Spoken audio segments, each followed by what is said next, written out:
So, like, are you here? I mean, like, we want you to be here, dude. What we have for you today is an old radio artifact. It's an interview from our archives that originally went out over the laid-back radio airwaves, you know? Now, on this episode, we're going to be taking you to a place that's, well, let's say this establishment is no longer there. Oh, let's go back in time to drop in on the Honolulu Surf Museum located in Honolulu, Hawaii. As I said, it's since closed its doors, but this interview is interesting nonetheless. Let's get into the who. Now, this is an interview with Mark Fragale. Mark was the curator of the Honolulu Surf Museum, which was located at Jimmy Buffett's at the Beachcomber, Jimmy Buffett's restaurant and bar. Mark is considered an expert on surfing history, since he's lived in Hawaii since the 70s. Mark Fragale's surfing story began in 1962, when at the age of 12, he saw a surfer gliding across the water on the Atlantic Ocean from the coast of New Jersey. He was hooked, and so began his lifelong love for the sport of surfing. You know, we've got tons of very unique content, just like this, and we're rushing to get it all out by the end of the year. There are considerable expenses, I'll have you know, and if you're so inclined, you may simply visit www.thepaulleslie.com/support. Give to yourself and to others the gifts of stories. And with that, I think it's time we start the show. So, let's start the show. That's our thing. It's what we do at the beginning. Enjoy. Ladies and gentlemen, it is with great pleasure we welcome our special guest, Mr. Mark Fragale, curator of the Honolulu Surf Museum at Jimmy Buffett's at the Beachcombers in Honolulu, Hawaii. Thanks so much for joining us, Mark. Thank you for having me, Paul. It's a pleasure to be here. My pleasure. I think most stories are best from the beginning. So who is Mark Fragale? Well, Mark Fragale is a lifelong surfer with a passion. I started when I was very, very young. My father was giving us push starts in these little tiny wave fields back east in New Jersey where our family once summered. And my earliest cognizant moments in the ocean, I remember riding on a rubber raft. And I was hooked from the onset. Somewhere along the line, I started revolving my whole life around the ocean. I got into fishing at the local piers and going out in boats. And then one magical day, some teenagers in the very early 1960s, I believe it was 1961, 1962, appeared on the beach with a fiberglass surfboard, and I saw it, and I knew from that point on I was going to do it for the rest of my life. It's that simple. Amazing. So how did you end up in Hawaii? Well, I started coming out here on sojourns beginning in the late 60s. I was going to college in New Hampshire, and the only thing between us and the North Pole out there was a barbed wire fence. I mean, it was cold, and I wanted to go surfing real bad, and I had a 7 or 8 week semester break each year. Consequently, I would just find a way to make some money during the summer, and for semester breaks, hop out to Hawaii. After about my 7th trip here, I ended up calling it home. I met my wife, dug in, got a really good job at the Hopi Sports Center, had some good connections, and I went there 78, 79. But been there a pretty long time. I've lived here longer than anywhere else in my life. As the curator of the Honolulu Surf Museum, you're no doubt an expert on surfing. So tell all the listeners out there, historically, how did surfing begin? Well, in Greater Oceania, which today we refer to as Polynesia, surfing finds its roots. And there are people who challenge that perhaps surfing may have started in South America, Argentina in particular, but It's generally widely held belief that it was the Polynesians who, if they didn't invent it, certainly brought it to prominence. And it was a spectacular sport by any measure. The boards were crude. Remember, going all the way back to the origins of surfing, there was no milled lumbers. There was no hardware stores. If you wanted to build a surfboard, you'd fell a tree. And the Hawaiians did this with reverence. They'd get a fish or perhaps a taro plant, and once the tree was felled, they'd have a little ceremony for the tree, and they would carve a surfboard out of the tree trunk with axes, or what we would call an axe or an adze, and carve it all out. So you can really tell ancient surfboards by the fact that the ones that survive, of course, by the fact that there are no timbers in them. They're one piece. There were no varnishes to seal the wood, so they would use whatever they had that was indigenous. Quite often that would be a kukui nut or some other nut that had oil, so they could rub it into the surface to seal the woods. The royalty here in Hawaii rode a board called the olu, which was very, very long, almost like an open sea type of board. It was, in many cases, 15, 16, 17 feet long. The commoners here rode the alaya, and that was a shorter board, usually head high, give or take, before morphing into a board that we now call the white keyboard, which was the turn of the century wood board, and it's about 10 feet long. So I guess it starts there. That's an oversimplified version, of course, but it all started with wood.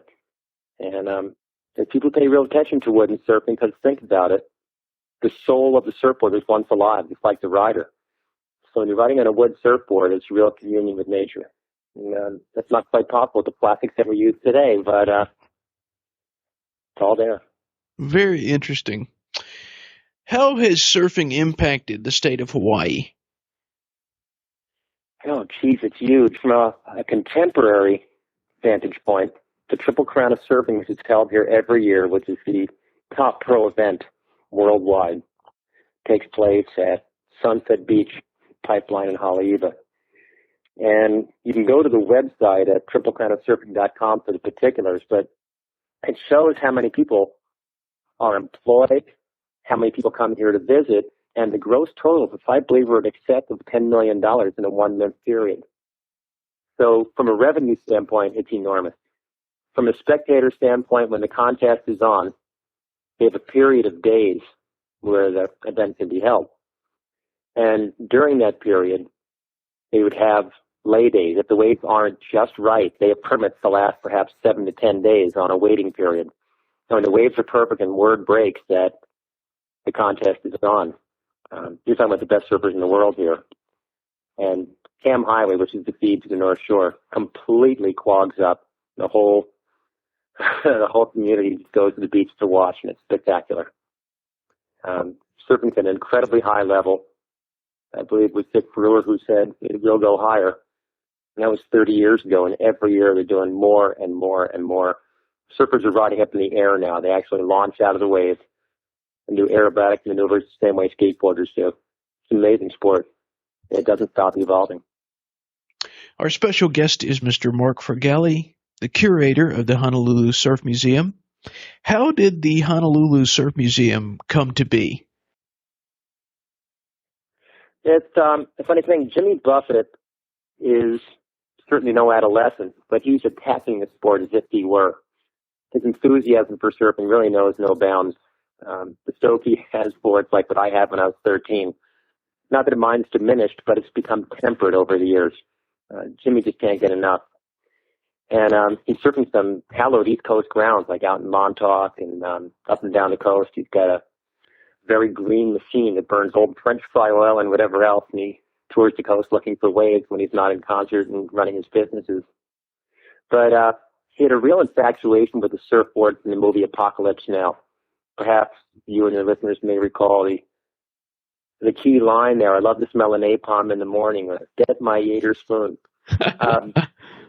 He found out that surfboard prop from the movie was for sale.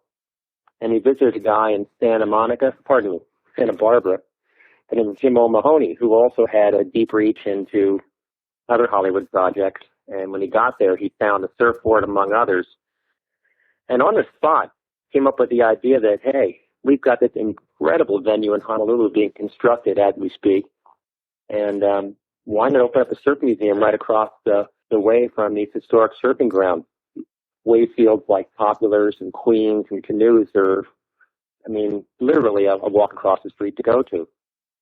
So when he got the Apocalypse board, he said, you know what? I'd be interested in buying another portion of your collection. Would you be willing to do so? And the owner of the material said, yes, I would. So they were appraised, and shortly thereafter, a deal was struck. The surfboards were all sent to the Surfing Heritage Foundation in San Clemente, which is a wonderful concern, preserving the heritage of surfing. They were photographed, all the materials archived, and the boards were packaged and sent to Hawaii. So it actually came about, to answer your question, around the chase for the Apocalypse Now surfboard. And when he saw what else he had historically, especially the wood stuff, Jimmy was all over it. The collection's 100% his. I have none of my materials in there whatsoever at this juncture. Perhaps there's a rotation I made, but right now it's 100% Jimmy's. Well, Mark, what is your impression of Mr. Buffett? He's a very, very busy man. The few bumps I've had with him have been entirely positive. When we first met, he was here to open up the restaurant, which was in February, and give it a launch. He had a private concert on the venue. It was just fabulous. He gave me as much time as he physically and mentally and possibly could, which was about a nanosecond because he was being pulled in three directions by other people who needed him. But I'm very close to him through his right-arm man, Charlie Fernandez, and all his wishes for the museum are orchestrated through Charlie, and I'm on the phone with Charlie weekly and keep it just the way that they want to and evolve it in the same fashion, adding new materials. More recently, the Rabbit Cake Eye contest, which is an 18-year history running out of Costa Rica.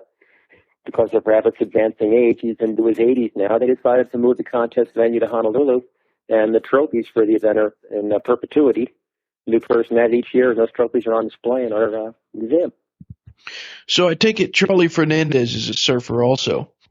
Yeah, he lives in Kingston Beach, and Santa Cruz always vied for the title Surf City, but if there really is a Surf City, I'm declared it in San Clemente, California. The place is amazing.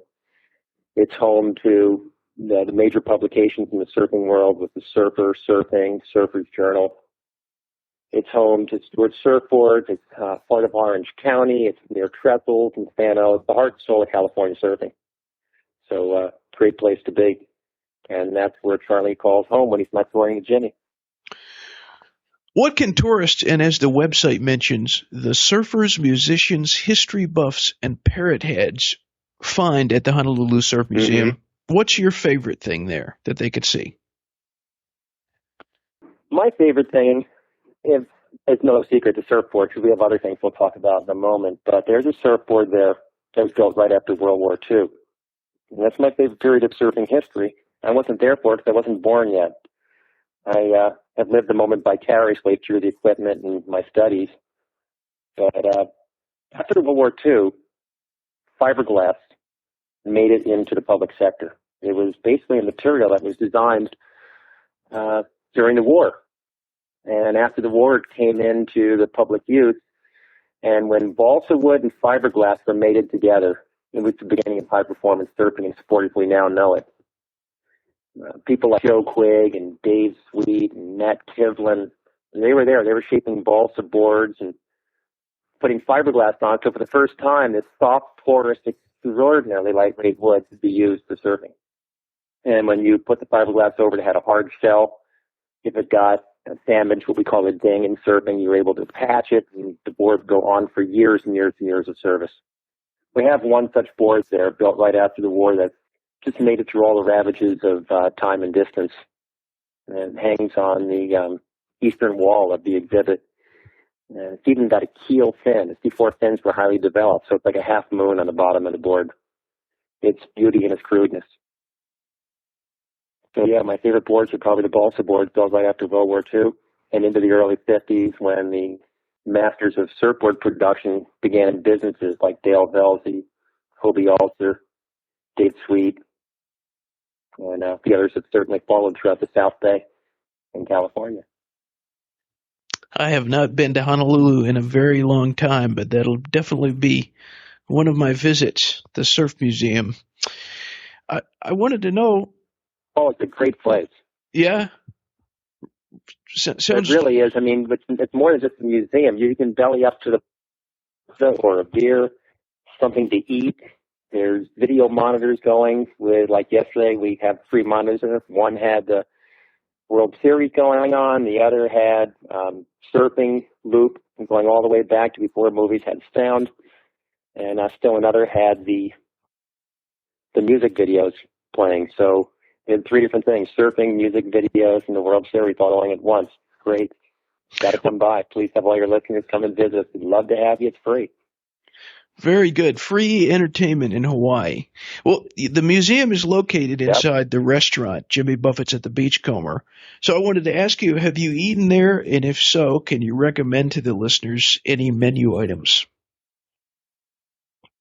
Yes, as a department head, they urge us to explore the menu and tell all of the different eating experiences to our guests. So yes, I have explored the menu deeply. Sans the fact that I'm a whole foodist. I basically eat only whole foods and fish a couple times a week. But there's food there for everybody. We have something called a volcano nachos, which people order. They say, maybe we should get 2. And the waiter goes, no, just get 1. 4 people can't finish it. $10. It's incredible. We have draft beers from all over. And then we have very nice chicken and meat conventional menus. Of course, the cheeseburger of paradise being a trademark piece there. And then we get into lots of Mexican fare outside of the nachos, quesadillas and shrimp and chicken and steak fajitas. I can go on and on. The great thing is it's a very good fare. There's something on there for everybody to eat, healthy and junk food alike, and lots of good times. The venue's over 20,000 square feet. It includes the Pacific Ballroom, which was the old Don Ho's, where they performed nightly. We have live music. And then we have an outdoor lanai, which is probably about 5,000 square feet. It's on the 2nd story of the hotel, so it's nice and cool up there, and it's covered. And then off to the west side of the property, it's a surf museum and the adjoining pool. So lots going on. People come in there and are just amazed. In the Pacific Room, they hired the McBride Group out of Vermont, and I would say with no reservations that the cost of it, I'm not going to put a number on it, but it was just beyond what anybody could even fathom. They have lava in the floors. They have lava flowing through the bar tops. There's a whale and a shark hanging from the ceiling. There's acrylic breaking waves like you're underwater and looking up and through when you're coming back to the surface. It's that realistic. It's quite an experience, like a little Disneyland to go and eat. Great theme restaurant. You might got to come. It sounds like a very cool place. What do you like It about is. surfing? And what a venue. Oh, geez. It's incredible. What can I say? It's my life. I'm living here in Hawaii and married and have children, and I really dug my stakes, and surfing brought me here. It's, a wave is just a band of energy just moving through the water. And to tag into that and tap onto it and move shoreward. I don't care if you're 3 years old or 80 years old. I mean, it's just an amazing feeling. And if you elect not to get into the performance thing with the young and all the young Turks, you can just get out there and glide. It's a sport within a sport. You have short boards, you have hybrids, which are in between short and long. You have long, you have stand-up paddling, you have knee boarders, you have boogie boarders, which we call spongers. There's just body surfing. There's so many ways to ride a wave. And the sport is very fragmented in that concern. 1960s, everybody rode one-side surfboard and maybe occasionally got in a belly board or body surf. That was it. Now, it is so diverse, you can actually dial in and choose what aspect of surfing appeals to you the most. Or participate in all of them, if you will. I wanted to ask you, Mark, which artists do you think are essential when it comes to surf music? Oh, boy. Well, certainly the father of surf music would be Dick Dale. And let's not for a moment rule out Brian Wilson. Love him or hate him for it, but he brought surf music to the masses and did a mighty fine job of it. There's a million obscure surf bands, and there's offshoots of the Beach Boys like Jan and Dean. There's instrumental groups like the Ventures and the Astronauts. It's a whole genre. There's a guy by the name of Jamie Clutter. He lives in Tucson, Arizona. I would say with no reservations again that he is the world's authority on surf music. He has discographies. He has a lot of this music saved for perpetuity. I'm hoping someday he'll put it in the Surfing Heritage Foundation for future generations. But it's a genre all by itself. Perhaps some of your listeners may remember when Jimi Hendrix said to never hear surf music again. He meant that not so much literally as figuratively. Things were changing in the music industry, but surfing music evolved and followed it again. So it's an awful lot of fun. You have, even in the more contemporary, the Endless Summer 2, you have jazz music, which started way back when the Bruce Brown films with Bud Shank, and then what's the guy's name, Gary Huey or something? A lot of jazz music. So surfing music takes on many different forms and shapes. It's not locked in that twangy Stratocaster Fender guitar sound only. It's quite diverse. All you got to do is look for it. Very interesting. I have two final questions for our special guest, Mark Fragale, the curator of the Honolulu Surf Museum. Now, you mentioned you were a whole foodist, and I don't meet many of them. Yes, I am. I also have done this over the last about 6 months now, and just as a public service announcement, wonderful. If anybody cares to hear me say this, I have never felt better in my entire life. So what's your favorite meal? My favorite meal would probably be, might sound strange to some people, but I absolutely love wild rice. If you explore the origins of wild rice, it really isn't a rice at all. It's a grass. So you're really eating wild grass, and it's in many shapes and forms. And then what I'll do is I'll get some Brussels sprouts and just steam them a little bit over past their raw state. Then I'll cut them in half. And I'm a big fan of Trader Joe's. We don't have that Hawaiian geez, I wish we did. So when I go to the mainland, I always bring 50 pounds in a suitcase and pay for it to bring stuff back. But they have some olive spreads, which I'll add to it, and some eggplant spreads. And I'll make a whole concoction. I'll get some artichokes, mix it all together, and get some good old hot Hawaiian peppers that I grow in my backyard that burning hot and really adds a sizzle to the meal. Warm it up in the toaster oven, and oh man, it's the way to go. It's good stuff. It's my favorite meal. It works. That was an interesting one. My last question. This show has people listening from all over the world. What would you like to say to all the people that are listening? Geez, this is quite an opportunity. I could say a million things. Just how happy I am to be alive. What a lucky guy I am. I got a woman who loves me and can't wait for me to come home at night. Got a couple beers in the refrigerator, plenty of food inside of it. Wonderful kids who've just both finished college. Things are great. And how surfing has tempered all of that and brought it all into full circle for me. This is all possible because of my love for surfing, why I'm even sitting here and doing this. I'm sitting in my home right now. I got the day off and I have my home decorated and surfboards hanging from the ceiling and all sorts of artifacts in the passage of the sport. And they really make me feel warm and fuzzy all over. And, geez, maybe that's an oversimplified thing, but it's just good to be alive and be healthy and have friends and loved ones. So, yeah, that's where it's at. Well, you're very blessed to be doing something you love. No doubt, aren't we all?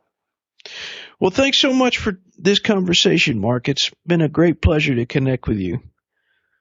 I hope we get to meet in person. Paul, I can't thank you enough. I'll look very forward to it. People pass through Hawaii sooner or later. It's a requisite passage, and it's foolish not to come here. The prices are right. If you play your cards right, do your read. Hawaii could be a very, very affordable getaway. All right, everyone out there. Honolulu Surf. I said, all right, everyone, HonoluluSurfMuseum.com. Well, yeah, it's one of many things. The activities here are absolutely endless.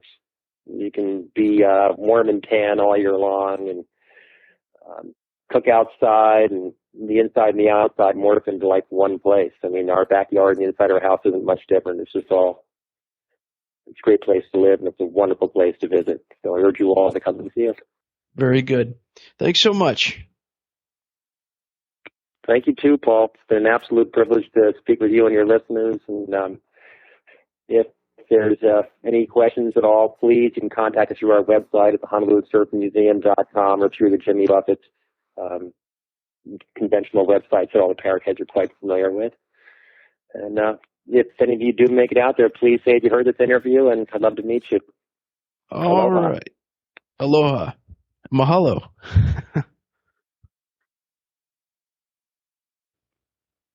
Take it easy. All right. Well, we did okay? Yep, it sounds good. I'm listening to the playback, and it sounds like we got this captured, and it's good sound quality. Your leads were very, very good. Thank you so much. You made it very easy for me. I felt like we might have been, I don't know if it was on my end, but it sounded like we had like a delay. I thought that might have been purposely done on your point with the cadences. I would say something, and I'd go 1, 1,000, 2, 1,000, 3, 1,000 in my mind. If there was a delay, you would have heard it on the phone. And I'm sure if you do an edit, you can eat up those little sweeps of time very easily. I do a lot of radio margaritas on that feed. So if you do find a delay between the questions and the answers, that is tenuous, shorten it, and I think you'll be just fine. But I kind of like the feel. Yeah. They had a really good beat to it. Oh, great. Right. Well, I'll make sure and send you a copy of the show on CD. No, I'd love that. That'd be incredible. You can just send it right to the restaurant to my attention, and it'll surely make its way to my staging area. All right, man. Well, have fun. You too, Paul. Be well. All right. Bye-bye. We thank you and appreciate you dropping in for the Paul Leslie Hour today. You know, you can help the Paul Leslie Hour in our mission to provide independent media content like this by visiting www.thepaulleslie.com/support. We truly thank you. This is your announcer speaking. Performance of The Entertainer intro song and Corina Corina outro song, courtesy of John Primorano. Well, that's it for today. So until next time, be safe and be good.